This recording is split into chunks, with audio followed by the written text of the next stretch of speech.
Doktor İlhan Geçit Başkanıma da bize böyle bir fırsat verdiği için, böyle bir hayır yapmamıza vesile olduğu için çok teşekkür ederim. Allah da bize bir an önce güç kuvvet verip bir an önce bu taziye evini vatandaşlarımıza hizmet vermeye sunmak için elimizden geleni yapacağız. Allah şimdiden hayrımızı kabul etsin. Başkanıma da çok teşekkür ederim. Kıymetli Malatyalılar, kıymetli Yeşilyurtlular, bildiğiniz gibi 31 Mart 2024 öncesi aday gösterildiğimizde Malatya'mıza taziye evlerini kazandıracağımızı beyan etmiştik. Biz Büyükşehir Belediye Başkanımız ve Bayram Taşkın Başkanımızla beraber Malatya'mızda inşallah çok sayıda taziye evini kazandıracağımızı beyan etmiştik milletimize, halkımıza. Bugün 6.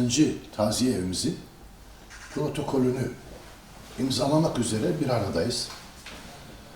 Daha önce bildiğiniz gibi Çilesiz mahallemizde hayırseverimiz Adıyaman eski milletvekili Adnan Boynukara tarafından yapılıp hizmete açılan ilk açtığımız Mahmut Boynukara Taziye Evi'ni açtık. İkinci sırada yine Malatya'da organizede iş adamı olan bir hayırseverimiz Ömer Baran tarafından yapılan ve hizmete açılan Karakavak Diyarbakırlar Taziye Evimiz açıldı. Bu iki taziye evimizle ilgili milletimizden, toplumumuzdan aldığımız çok olumlu dönüşler var. Bugün de Malatya'nın bilinen bir ailesi, eşraftan bir ailemiz, Özgüngör lokantasının sahibi, bilinen bir aile, bilinen bir eşraftan bir aile, esnaf bir aile, hayırsever bir aile. O ailenin bugünkü kuşağı Mehmet Güngör Beyefendi inşallah Topsöğüt, Karşıyaka mahallemizde oradaki nüfusun kullanabileceği yaklaşık 10.000'e yakın, 5-10 bin arası nüfusun kullanabileceği bir taziye evi için burada kendisiyle birazdan inşallah bu taziye evini protokol altına alacağız.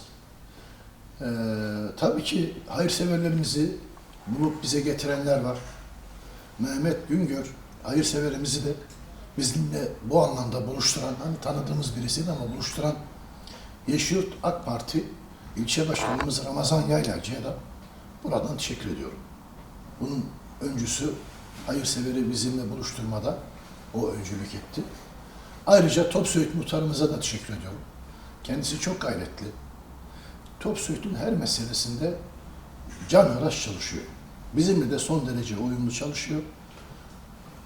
Ufku açık bir insan. Ona da ayrıca teşekkür ediyorum. Evet, inşallah söz verdiğimiz gibi Malatya'mızda en az 10 tane Yeşilyurt'tan 20 tane Büyükşehir'in projesi, 10 tane de Battalgazi'nin projesi olarak şehrimize bu hizmet döneminde daha 3 yılımız var. 40 tane en az taziye evi kazandıracağız. Hepinize teşekkür ediyorum.